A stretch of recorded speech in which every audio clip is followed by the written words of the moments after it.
જય સ્વામિનારાયણ વિદ્યાર્થી મિત્રો, નમસ્કાર. દિવાળીની હાર્દિક શુભકામનાઓ, બધાને હેપી ન્યૂ યર. હવે મિત્રો, આજનું ચેપ્ટર છે આપણું સંતુલન. સંતુલન એટલે ઇક્વિલિબ્રિયમ કહી શકાય. અને જી નીટ માટેના બેઝિક કોન્સેપ્ટો સૌથી વધુ આ ચેપ્ટરની અંદર સંકળાયેલા છે.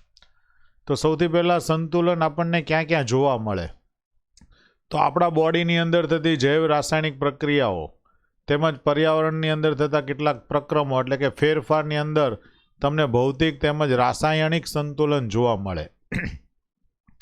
એમાંનું સૌથી જો પહેલું બોડીની અંદર વાત કરીએ તો આપણા ફેફસામાંથી જે ઓક્સિજન વાયુ સ્નાયુઓની અંદર વહેંચાય છે, તેમજ આ બ્લડની અંદર ઓગળીને જ્યારે ઓક્સિજનના અણુઓ એ બીજા બધા અણુઓને મળતા હોય, જેમ કે પ્રોટીન અણુને મળતું હોય, ત્યારે હિમોગ્લોબિન જે અંદર ભાગ લે છે એ આ જ પ્રકારનું સંતુલન કહી શકાય. તમે સંતુલનને સમજવા માંગતા હોય તો એક સિમ્પલ માની લો કે આવું એક કોઈ પાત્ર છે. આ બંધ પાત્ર લીધું અને બંધ પાત્રની અંદર થોડું આપણે પાણી ભરી દઈએ તો મિત્રો ઉપરના ભાગમાં પાણીની વરાળ હોતી નથી, હવા હોય છે. બરાબર. આ પાણી ધીમે ધીમે ઓરડાના તાપમાને બાષ્પમાં ફેરવાશે અને નીચેના ભાગમાં જે H2O લિક્વિડ છે એની ધીમે ધીમે બાષ્પમાં રૂપાંતર થવા મળે, એટલે કે ગેસ બનવા મળે. બરાબર. થોડા સમય પછી અહીંયા બાષ્પના અણુઓની સાંદ્રતા જે આપણે બ્લુ કલરના ડોટથી દર્શાવીએ છીએ, એ બ્લુ કલરના ડોટની સાંદ્રતા એટલે કે બાષ્પના અણુઓની સાંદ્રતા વધતી જાય. જેમ જેમ સાંદ્રતા વધે તેમ તેમ એકબીજા સાથે અથડાશે. એકબીજા સાથે શું થાય? અથડાતા જાય અને પરિણામે તે પાછા પાણીમાં ફેરવાય. એટલે કે જેટલા અણુઓ ઉપર તરફ જતા હોય એમ ધીમે ધીમે અણુઓ ક્યાં આવવા મળે? નીચે તરફ આવવા મળે. એટલે કે એક સમય એવો આવે કે ઉપર જવાનો દર અને નીચે આવવાનો દર એટલે કે ગેસમાંથી લિક્વિડ બનવાનો દર એટલે કે બાષ્પમાંથી પાણી બનવાનો દર એ સમાન થઈ જાય. સમાન થાય તો એવી પરિસ્થિતિને કહેવામાં આવે સંતુલન. બરાબર. તો કહેવાનો મતલબ એમ છે, બંધ પાત્રમાં લીધેલું પાણી અને આ બાષ્પ વચ્ચે શું સ્થપાય છે? સંતુલન સ્થપાય છે. તો આવી જ રીતે જો કોઈ રાસાયણિક પ્રક્રિયા થતી હોય અને રાસાયણિક પ્રક્રિયાની અંદર જો પ્રક્રિયક અને નિપજ વચ્ચે સંતુલન સ્થપાય તો એને કહેવામાં આવે રાસાયણિક સંતુલન. દાખલા તરીકે બંધ પાત્રની અંદર નાઇટ્રોજન અને હાઇડ્રોજનનું મિશ્રણ લઈએ તો શરૂઆતમાં નાઇટ્રોજન અને હાઇડ્રોજન વચ્ચેની પ્રક્રિયા થઈને એમોનિયા બનતો જાય. પણ જેમ જેમ એમોનિયાની સાંદ્રતા વધતી જાય મિત્રો, એમ એમોનિયા તૂટી અને પાછા નાઇટ્રોજન અને હાઇડ્રોજન બનવા મળે. તો ઉપરની પ્રક્રિયા જે છે એને પુરોગામી પ્રક્રિયા કહેવાય અને રિવર્સ જે આવે એને પ્રતિગામી પ્રક્રિયા કહેવાય. ટૂંકમાં પ્રક્રિયકમાંથી નિપજ બને એને કહેવામાં આવે પુરોગામી અને નિપજમાંથી પાછું પ્રક્રિયક બની જાય એને કહેવામાં આવે પ્રતિગામી. તો આવી રીતે જ્યારે બંને વચ્ચે સંતુલન સ્થપાય તો એવી પ્રક્રિયા અને સંતુલનને કહેવામાં આવે રાસાયણિક સંતુલન. એટલે કે રાસાયણિક સંતુલન કોની વચ્ચે સ્થપાય? તો કે પ્રક્રિયક અને નિપજો વચ્ચે સ્થપાય. આવા સંતુલનને મિત્રો 3 ભાગમાં વર્ગીકૃત કરી શકાય. પહેલું સંતુલન એવું છે કે જેની અંદર પ્રક્રિયક અને નિપજો જ્યારે સંતુલન પ્રાપ્ત કરે ત્યારે 3 શક્યતાઓ આવે. એક શક્યતા, પહેલી શક્યતા એ કે પ્રક્રિયા શરૂ થાય એટલે કે હજી પ્રક્રિયક થોડોક જ બાકી રહ્યો હોય. આપણે બીજો પ્રકાર પહેલાં વિચારીએ. એવી પ્રક્રિયા કે જેમાં પ્રક્રિયા લગભગ પૂર્ણ થવાને આરે હોય. પૂર્ણ થવાને આરેનો મતલબ એવો થાય કે લગભગ સંપૂર્ણ થઈ જવા આવી હોય. પ્રક્રિયક હાવ ન ગણ્યા બરાબર હોય એટલે એનો મતલબ એમ કે અવગણી શકાય એટલો બાકી હોય. દાખલા તરીકે નીચે મેં તમને બંધારણ દ્વાર સ્વરૂપે સમજાવ્યું કે પ્રક્રિયક 1% જેટલો બાકી હોય અને 99% નિપજ બની ગઈ હોય, ત્યારે પ્રક્રિયક અને નિપજ વચ્ચે સંતુલન સ્થપાય. એટલે એવો એક પહેલી શક્યતા આવી આવે. બીજી શક્યતા એવી આવે કે પ્રક્રિયક મોટા ભાગનો પ્રક્રિયાનો વગરનો બાકી રહી ગયો હોય. એટલે એનો મતલબ એમ થાય કે પ્રક્રિયા શરૂ થાય ને તરત જ સંતુલન સ્થપાઈ જાય. તો એવી પ્રક્રિયાની અંદર 99% પ્રક્રિયક બાકી છે અને 1% જ નિપજ બની હોય ત્યાં જ સંતુલન સ્થપાઈ જાય. દાખલા તરીકે તમે જુઓ તો એક ઉદાહરણ આપું, પણ પછી આ ત્રીજો મુદ્દો ભણી લઈએ પછી. અને ત્રીજું સંતુલનનો ટાઈપ એવો છે કે જેમાં સંતુલન જ્યારે પ્રાપ્ત થાય ત્યારે પ્રક્રિયક અને નિપજના જથ્થા ઓલમોસ્ટ સરખાવી શકાય એટલા હોય છે. એટલે એનો મતલબ બંને 50-50 હશે. તો તમે સમજી શકો છો કે પ્રક્રિયકો અને નિપજો વચ્ચે સંતુલન સ્થપાય ત્યારે બંનેના જથ્થાને આધારે આપણે 3 પ્રકારમાં વર્ગીકૃત કરીએ. ફરીથી એકવાર, પહેલો પ્રકાર કેવો પડ્યો? તો એમાં પ્રક્રિયક મોટા ભાગનો નિપજમાં ફેરવાઈ ગયો હોય ત્યારે સંતુલન સ્થપાય.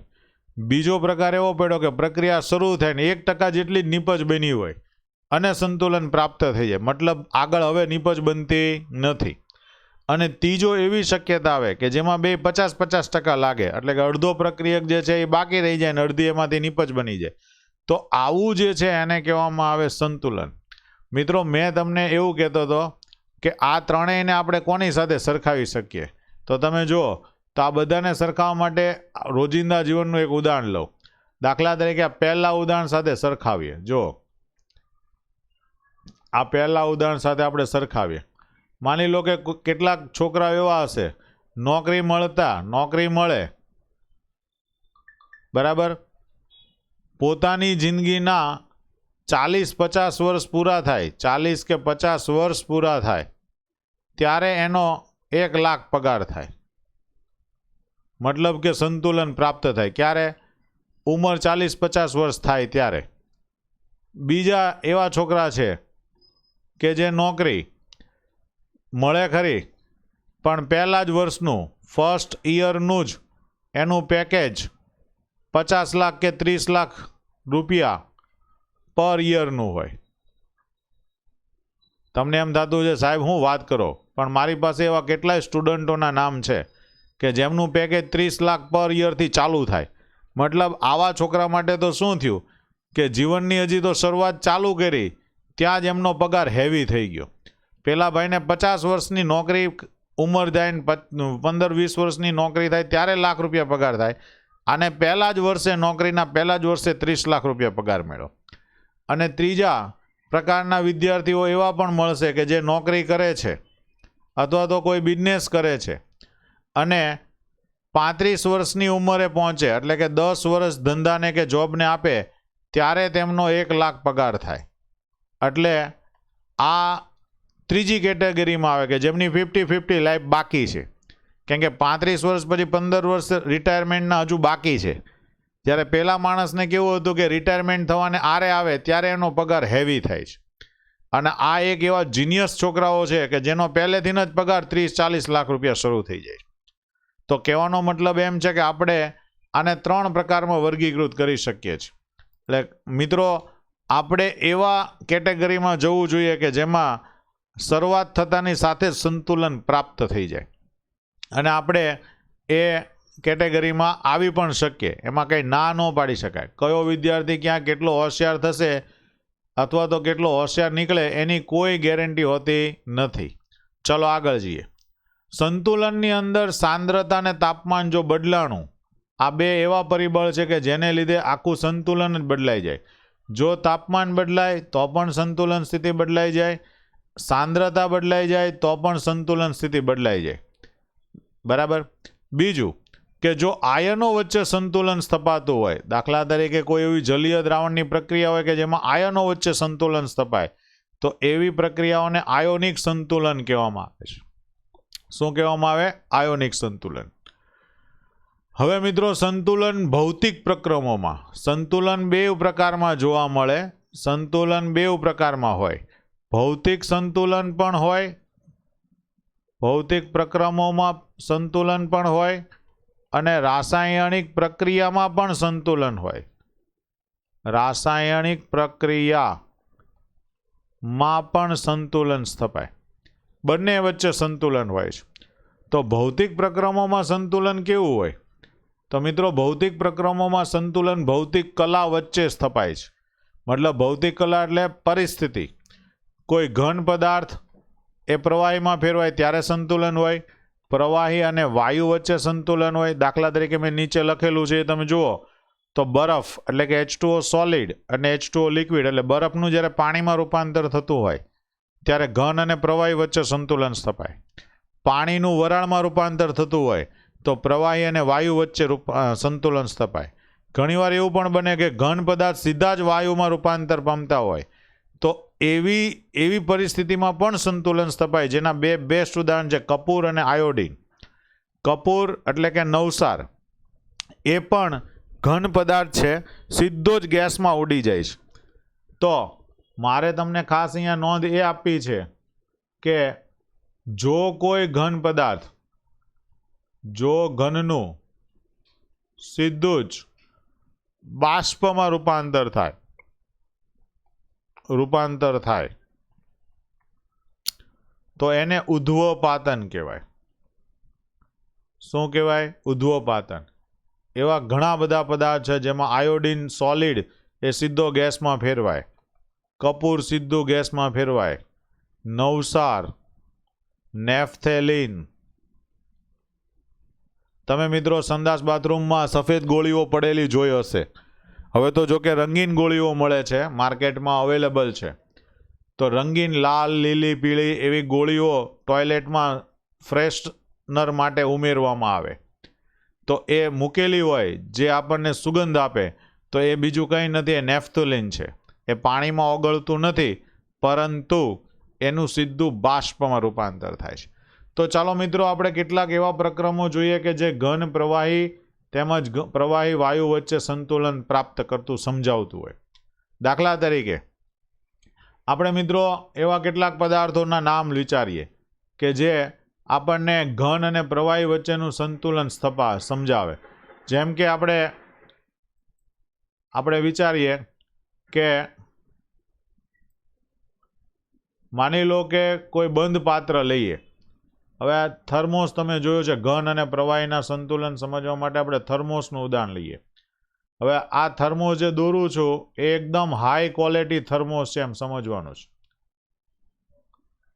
આપણે મિલ્ટનના થર્મોસની વાત કરીએ છીએ. કંપનીનું બ્રાન્ડેડ નેમ એમ સમજાવે છે કે એના થર્મોસમાં કંઈક ખાસિયત છે, અને ખાસિયત આ લાલ કલરનો જગ જે અંદર દોરું છું તે છે. આ જગ જે છે એ ઉષ્મા અવરોધક હોય છે. મતલબ કે તમે જે લિક્વિડ ભરો ત્યાં આ જે બ્લુ કલરના જેટલા અહીંયા લીટા થાય છે, આ પર્પલ કલરના, એ ઉષ્મા અવરોધક દિવાલ છે. મતલબ કે ત્યાંથી ગરમી બહાર આવતી નથી અને ત્યાંથી ગરમી અંદર જતી પણ નથી. મતલબ કે આ ઉષ્મા અવરોધક દિવાલ ધરાવતો એક સારામાં સારો થર્મોસ છે. મિત્રો સૌ પ્રથમ શરૂઆતમાં એની અંદર કેટલાક બરફના ટુકડા, જે આ ચોરસ દોરું છું એ સમજી લો બરફના ટુકડા છે, અને થોડુંક પાણી નાખી દઈએ. અંદર ગ્રીન કલરનું લિક્વિડ નાખી દો થોડુંક. ચલો આ બ્લેક કલરનું જે બાજુમાં છે એ લિક્વિડ છે. તો હવે શું થશે એ સમજીએ. જો સારી કક્ષાનો થર્મોસ ફ્લાસ્ક લઈએ અને એની અંદર બરફ અને પાણીના મિશ્રણને 273 કેલ્વિન તાપમાન એટલે 0 ડિગ્રી સેલ્સિયસ થયું અને હવાના 1 વાતાવરણના દબાણે લઈએ. તો શરૂઆતમાં બરફ અને પાણી આપણે અલગ અલગ જોઈ શકીએ છીએ, કેમ કે સ્પષ્ટ ભેદ રેખા દેખાય. થોડા સમય પછી શું થશે તો કે બરફ અને પાણી એકબીજાના સંપર્કમાં આવે એટલે બરફના કેટલાક અણુ જે છે એ પાણીમાં ફેરવાઈ જાય. રેડી? શરૂઆતમાં બધો જ બરફ પાણીમાં ન ફેરવાય, પણ શરૂઆતમાં ફેરવાય. હવે તાપમાન એ અચળ છે અને આપણે ઢાંકણું દઈ દીધું એટલે દબાણ એ અચળ થઈ ગયું. તો તાપમાન અને દબાણ અચળ હોવાથી બરફ અને પાણીના અણુઓ વચ્ચે સંતુલન સ્થપાય. કઈ રીતે? તો જેટલા બરફના અણુઓ પાણીમાં ફેરવાય એટલા જ પાણીના અણુઓ પાછા શેમાં ફેરવાઈ જાય? બરફમાં. એટલે એમ કહી શકાય કે જેટલો બરફ એ પાણીમાં ફેરવાશે તો બરફમાંથી પાણી બને એને ગલન કહેવાય. શું કહેવામાં આવે? ગલન. તો બરફમાંથી પાણી બનવાનો દર અને પાણીમાંથી પાછો બરફ બનવાનો દર, એ બંને દર એક સરખો થઈ જાય. તો આવી પરિસ્થિતિએ બરફ અને પાણી એમનું એમ રહે. તમે 10 મિનિટ પછી તમે જુઓ તો બરફ તમને ઓગળ્યો ન હોય ને એવું જ લાગે. શરૂઆતમાં ઓગળે થોડો ઘણો એ જ, કેમ કે પાણીના ટેમ્પરેચરમાં થોડોક ફરક હોય એટલે. પણ એક વખત 0 ડિગ્રી ટેમ્પરેચર મેન્ટેન થઈ જાય પછી બરફ પીગળતો નથી. તો આ સમયે જે સંતુલન જોવા મળે એને કહેવામાં આવે ઘન પ્રવાહી વચ્ચેનું સંતુલન. સામાન્ય રીતે કેવું થાય કે જ્યારે પદાર્થ શુદ્ધ પદાર્થ લીધો હોય અને વાતાવરણના દબાણે ઘન અને પ્રવાહી વચ્ચે જ્યારે એમાં સંતુલન પ્રાપ્ત થાય તો એવું જે ટેમ્પરેચર હોય એ ટેમ્પરેચરને તેનું ગલનબિંદુ અથવા તો ઠાર બિંદુ કહેવાય.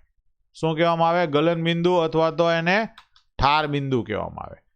બરફનું ગલનબિંદુ કેટલું છે? તો કે 0 ડિગ્રી. એનો મતલબ એમ કે 0 ડિગ્રીએ બરફ અને પાણી વચ્ચે શું સ્થપાય છે? સંતુલન સ્થપાય છે. બરાબર. તો એવું જ સંતુલન બીજામાં પણ જોવા મળે ભૌતિક પ્રક્રમોમાં, અને બીજું પ્રક્રમ છે પ્રવાહી અને બાષ્પ વચ્ચેનું સંતુલન. કોની વચ્ચેનો? પ્રવાહી અને બાષ્પ વચ્ચેનું સંતુલન. ચલો, પ્રવાહી અને બાષ્પ વચ્ચેનું સંતુલન જે છે એનો આપણે હવે અભ્યાસ કરીએ. તો એને માટે શું કરવું પડે? તો એક બંધ પાત્ર લેવાનું. મેં તમને જે હમણાં ઉપર સમજાવ્યું હતું એ જ વાત ફરીથી પાછી એકવાર સમજાવીએ. હવે આ બંધ પાત્રની અંદર તમારે આવી એક યુ આકારની નળી ગોઠવવી પડે, અને એ યુ આકારની નળીની અંદર પારો ભરવો પડે. તો આ પારો જે છે એ પ્રેશર મુજબ ઉપર નીચે ચડ ઉતર કરે. પહેલાં આટલો પારો ભરી દેવાનો. તમે કોઈ લાદી ફિટિંગવાળાને જોયા હશે જે પાણી દ્વારા લેવલ માપે. અને શરૂઆતમાં શું કરવાનું કે આની અંદર ભેજ શોષક પદાર્થ નાખીને બધા ભેજને શોષી લેવામાં આવે. હવે ભેજ શોષક તરીકે P4O10 પણ આવી શકે, એલ્યુમિના પણ આવી શકે, ચારકોલ પણ આવી શકે. કોઈ પણ એક પદાર્થ મૂકી અને આમાંનો બધો ભેજ શોષી લેવાનો. ત્યાર પછી આ ઢાંકણું ઊંચું કરીને ધીમે રહીને ફટાફટ આની અંદર એક વોચ ગ્લાસ મૂકીને એમાં પાણી મૂકી દેવાનું. તો શું થશે? જેમ જેમ સમય જતો જશે એમ પાણીની શું બનશે? વરાળ બનશે. અને એ વરાળ અહીંયા દબાણ ઉત્પન્ન કરે, અને પરિણામે આ પારો અહીંયાથી ક્યાં જાય? ઉપર જાય. કોઈ પણ યુ આકારની નળીમાં મિત્રો હંમેશા લેવલ જ આવે પ્રવાહીનું. બરાબર.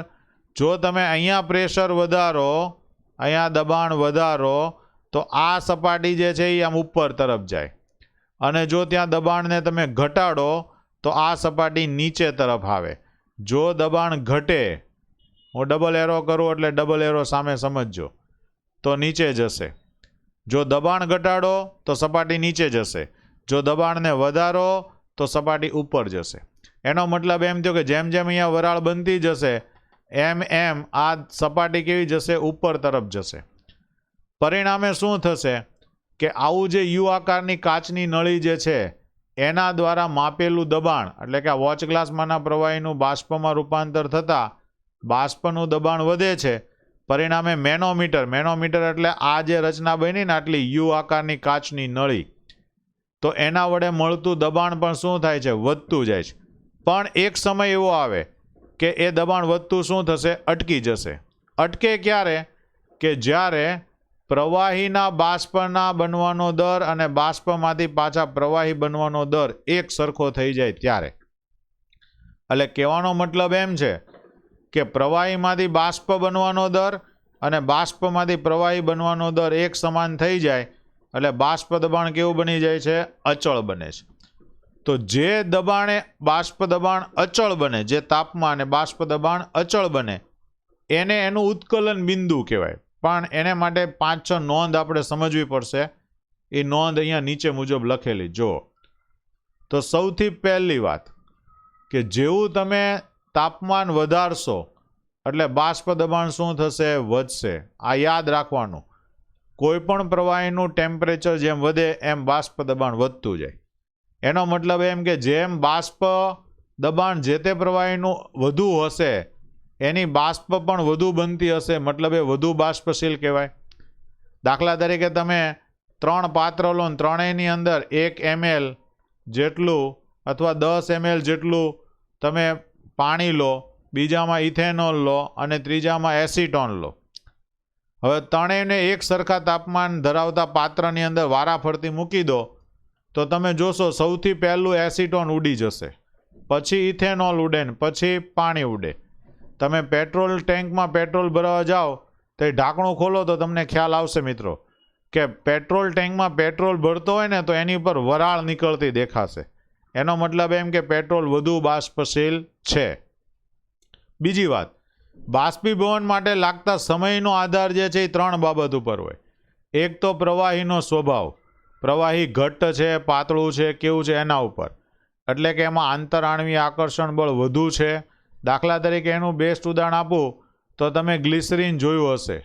ગ્લિસરીન જો હોય અને પાણી હોય તો પાણીની વરાળ પહેલાં બને, પછી ગ્લિસરીનની બને. અને પાણી કરતાં પણ ઇથેનોલ જે છે એની વરાળ પહેલાં બને. બરાબર? એટલે કે એના સ્વભાવ પર ડિપેન્ડ કરે. બીજું, પ્રવાહીના જથ્થા ઉપર. પ્રવાહીનો જથ્થો, માની લો કે કોઈ એક પાત્રની અંદર તમે 10 મિલી ભર્યું હોય, બીજા પાત્રની અંદર 100 મિલી ભર્યું હોય, તો 100 મિલીને ઉડવા માટે વધુ જ સમય લાગે. એ તો ચોખ્ખી જ વાત છે. બરાબર? અને ત્રીજું છે પ્રવાહીના ટેમ્પરેચર ઉપર. હવે પ્રવાહીનું તાપમાન જે છે એ પણ અલગ અલગ રીતે અસર કરે. કેમ કે સમાન લિક્વિડ હોય તો મિત્રો જેમ ટેમ્પરેચર વધવાનું એમ એનું બાષ્પીભવન પણ ઝડપથી થવાનું. બીજું, એક વાતાવરણના દબાણે અને 100 સેલ્સિયસ તાપમાને આપણે પાણી માટે વિચારીએ તો પાણી અને બાષ્પના અણુઓ વચ્ચે શું સ્થપાય છે? સંતુલન. એટલે એને એનું સામાન્ય ઉત્કલન બિંદુ કહેવામાં આવે. શું કહેવામાં આવે? એનું સામાન્ય ઉત્કલન બિંદુ. અને છેલ્લી વાત કરીએ તો જેમ તમે ઊંચાઈ પર જશો મિત્રો એમ ઉત્કલન બિંદુ શું થવાનું? ઘટવાનું. કેમ? તો કે ઊંચાઈ ઉપર જઈએ તેમ દબાણ ઘટે. બીજું, આને લીધે તમે જોજો હિમાચલ પ્રદેશમાં એટલે કે મનાલીમાં તમે ક્યાંક ફરવા જાઓ તો ત્યાં મેગી હતન પ્રેશર કુકરમાં બને છે. ખુલ્લા પાત્રમાં મેગી ત્યાં બનતી નથી, આપણા રસોડામાં બની જાય છે. એનું કારણ શું છે? તો એનું કારણ એ જ છે કે મેગી બનવા માટે જે પાણીનું ઉત્કલન બિંદુની જરૂર હતી તે ઉત્કલન બિંદુ આપણને ત્યાં પ્રાપ્ત થતું નથી. ઓકે, ચાલો આટલાનો અભ્યાસ કરજો મિત્રો. અહીંયા આપણો આ લેક્ચરને આપણે પૂર્ણ કરીએ છીએ. જય સ્વામિનારાયણ.